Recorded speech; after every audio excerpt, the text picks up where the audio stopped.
Today we talk about Astra Titanus, a solitaire game published by Victory Point Games. This is a sci-fi game of intense and brutal space combat. It is inspired by the classic Ogre in that one of the two sides only has one unit on the map, but it is a big and bad unit, and the other side has several units, smaller units that are trying to destroy the big bad guy.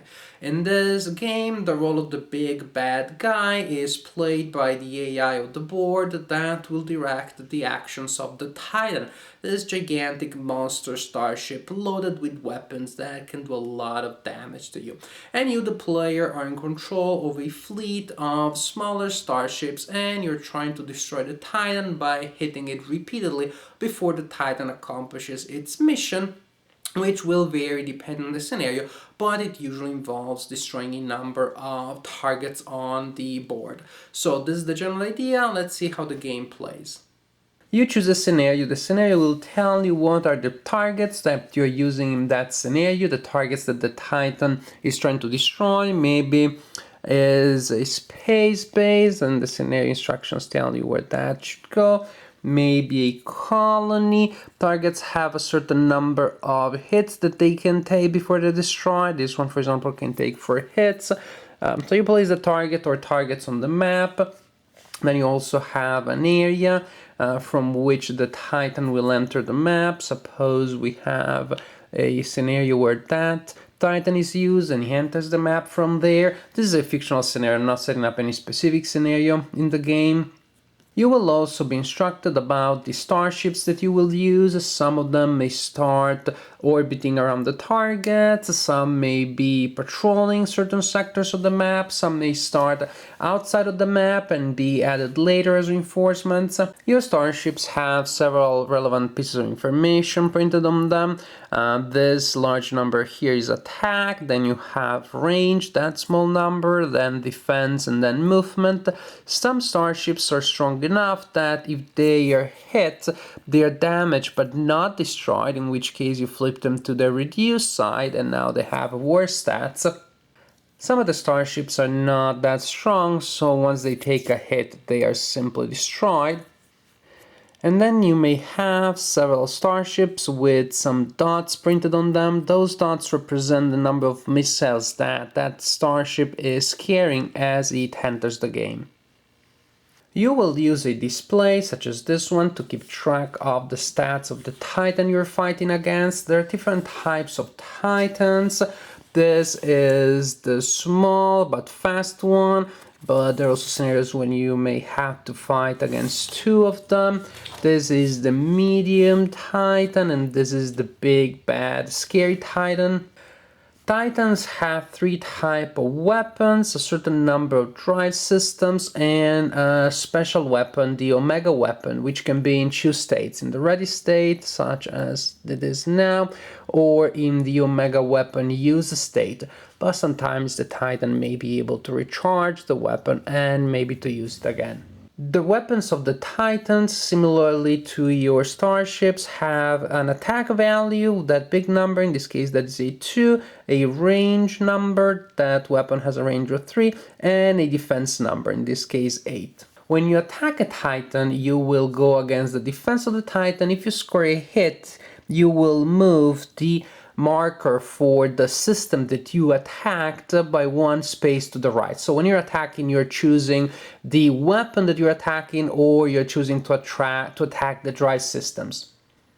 And the number to the right of the weapon marker indicates the number of weapons that the Titan has available in that system. For example, if that marker is here, the Titan has 6 offensive lasers available. If the marker is there, the Titan cannot attack with offensive lasers anymore. And the number of available weapons that the Titan has is the number of attacks that the Titan will perform with that weapon during the combat phase. In this case, during the combat phase, that Titan will be able to attack me with 2 spinal mounts, 3 primary beams, and 4 offensive lasers. The number to the right of the drive system marker is the number of axes up to which the Titan can move. If the marker is there, for example, this Titan can move up to 2 axes each turn. And in order to destroy a Titan, which is what you're trying to do, you need to bring all of the stats of the Titan to 0, which, as you can see in a case such as this one, can be quite hard because there are just so many hits that you have to inflict before the Titan goes down. At the beginning of your turn, you have to choose which ones of your starships are attacking and which ones are moving. The ones that are moving receive a marker, such as that one, on their counter. The marker indicates that those ships are getting ready to jump. Ships that are jumping will move this turn, but they cannot attack, and on the other hand, they also cannot be attacked. So you have to plan a little bit ahead and try to figure out where the Titan will be next time. So which are the ships that is better to keep there to fire and which are the ones that should run after the Titan. That being done, you draw a card from the Titan deck. The card will instruct you about the movement of the Titan and later about the attacks that the Titan performs. You simply move the Titan counter according to this diagram. In this case, that would be 1, 2, and 3. The arrow is only used in certain scenarios with a certain type of Titan, which is particularly fast and moves an extra hex. After the Titan has moved, your ships can attack.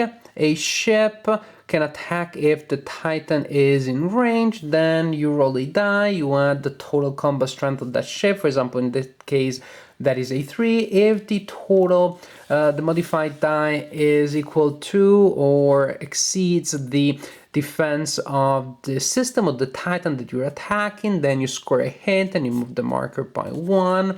You can also combine attacks together. If 2 ships are combining their attacks, one of them will fire at full strength and the other one will ignore the printed attack and will simply lend a +1 to the attack. So in certain cases it is a little wasteful. If you're combining a 3 and a 3, you only attack with a 4, so you're wasting some strength, but there are also starships that only have an attack of 1, so whether they're attacking by themselves or combined is the same, so those are good to combine. After this, the Titan will attack you, and we'll use these diagrams here to indicate the targets that the Titan is using each of its weapons against. You start from here, and you start attacking using that defensive laser, using so the strength and range of the defensive laser, and this diagram indicates the targets that the Titan would prefer to attack. So first the Titan will try to attack a starships of the FF category, such as that one. You resolve that attack, then we'll look for another one of the same type, then for starships of the DD or DDM class, and you keep circling this diagram and rolling attacks and recording losses until all weapons of a particular system have attacked, and then you move to the next system. That is, you repeat the same process here with the primary beam and then with the spinal mount.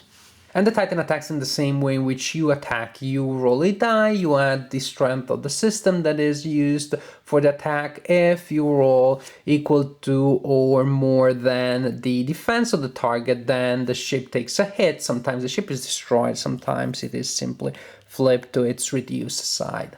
Then you have the missile phase, during which you can fire your missiles. Missiles start with the 3 movement, 3 pips side up. That means that as you're firing the missile moves up to 3 axes, 1, 2, 3. If suppose the missile reaches the target, then the number of pips printed on the missile indicates the number of attacks that you can perform. There's a special table to resolve missile attacks, and then the missile marker is eliminated. If the marker does not reach the target, it stays in place. Suppose that then next turn the Titan moves here. It stays in play, and then next turn during the missile phase you get to move it against the Titan, but now it is flipped to this other side. It means that it can move out to 5 axis, but now only has 2 attacks that will be resolved if the missiles reach the Titan. I say if also because if the missiles are on the board and they're still traveling as the Titan may target them during the attack phase, which may not always be a bad thing, because the Titan may be attacking missiles instead of your starships, and sometimes that is not a bad thing at all. Then last but not least, to resolve movement, your ships that were committed to jump will move up to their movement value, but no less than half of it. So no small adjustments. These guys jump from one corner of the universe to the other. Of course, you'll try to jump as close as possible to the Titan, so the Titan will be in reach of your weapons after it moves next turn, because you will get to fire only after it moves. But on the other hand, moving too close to the Titan can be dangerous too, because the Titan may ram your ship during movement, and if the Titan enters the same space where your ship is, most likely your ship will be destroyed. Playing kamikaze is not always a good idea. The Titan takes a little damage, some small amount of damage by destroying your ships, but there may be more profitable ways in which you want to use your ships. After you complete your movement, the turn is over and you repeat the procedure. And you continue like this until either the Titan has destroyed the target or targets for that scenario, in which case you lose the game, or until you destroy the Titan, in which case you win the game. The game revolves entirely around combat. Move, fire, stuff blows up, move, fire again.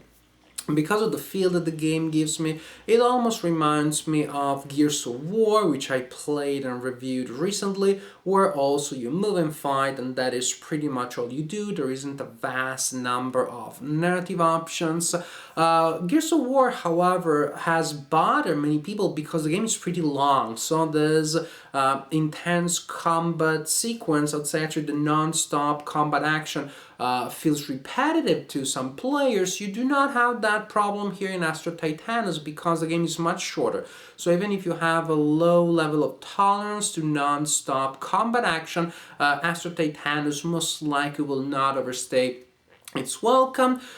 Sometimes you had the feel that the game can be decided in the first couple of turns if you're particularly effective.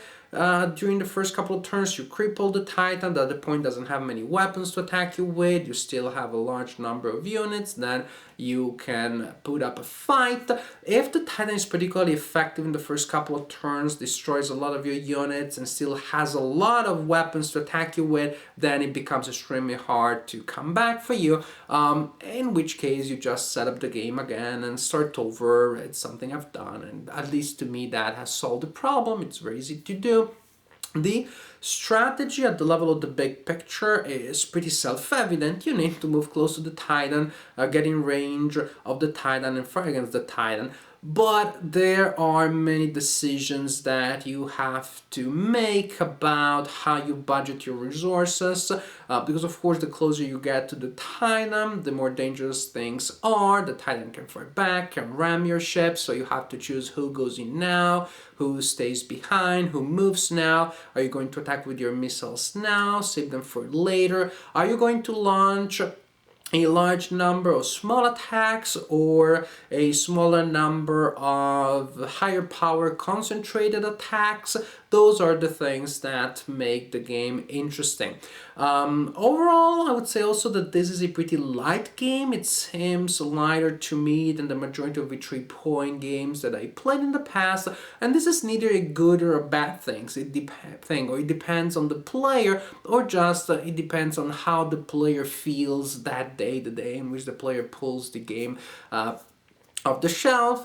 Overall, I would say that if you're looking for a game that delivers a fast-moving, non-stop, intense, brutal action where something is happening all the time, stuff blows up, and there's a lot going on, then this game definitely can deliver an entertaining experience to you.